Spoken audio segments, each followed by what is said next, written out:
With warm weather arriving, more people will be spending time out in nature, and the risk of tick-borne diseases goes up. This year, a local man was diagnosed with a disease rarely seen in Connecticut, Rocky Mountain spotted fever. KJ Kelly of Stamford is joining us now to tell us about his experience. When did you first start to realize that something was wrong with your health? What were some of the symptoms that you were experiencing? So initially, I started experiencing very mild flu-like symptoms, or at least that's what they seemed like.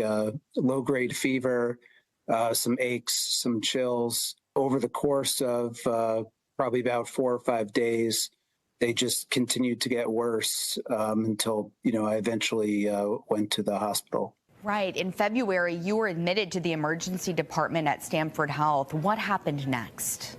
The initial theory was that I, in fact, had the flu, but, it came back pretty quickly that I did not have the flu. So we started undergoing a series of tests. I had not seen a tick or a tick bite on my person, so we didn't, initially start by looking specifically for tick-borne diseases. So I was in the hospital 4 or 5 days until we eventually figured out that I, in fact, had Rocky Mountain spotted fever. What was going through your mind? Mixed feelings. Initially, there was certainly some relief to have a diagnosis. Once diagnosed, it's treatable, so I could start getting better because, I didn't know a lot about it before, but what I understand now is undiagnosed, it can be, quite serious if it goes untreated. Really frightening situation. Thankfully, you were able to get treatment. What did that plan look like?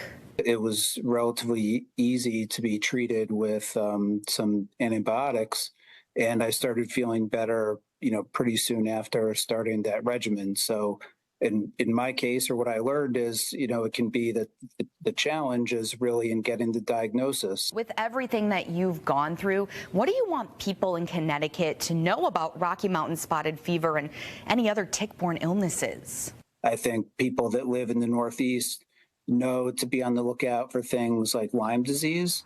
But, this is apparently another tick-borne illness, which is now in our area. The thought is that I got it here in Stamford, going for a hike with my family on, one of the nice, mild winter days. I just want people to know that this is something that's out there and they should be aware of. KJ, we are so glad to hear that you're doing better. KJ Kelly, thank you so much for sharing your story tonight.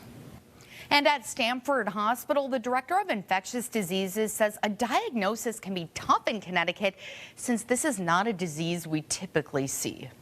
The challenge with this particular disease is the physician's ability to detect it and be suspicious for it, right? And I think that was a big thing here with this case, because we don't normally test for Rocky Mountain spotted fever because we don't really see it up here. And so it really takes an astute clinician to add it to the list of things to test for, because the problem with Rocky Mountain spotted fever is if it goes undetected long enough, it can be fatal and it can lead to severe disease.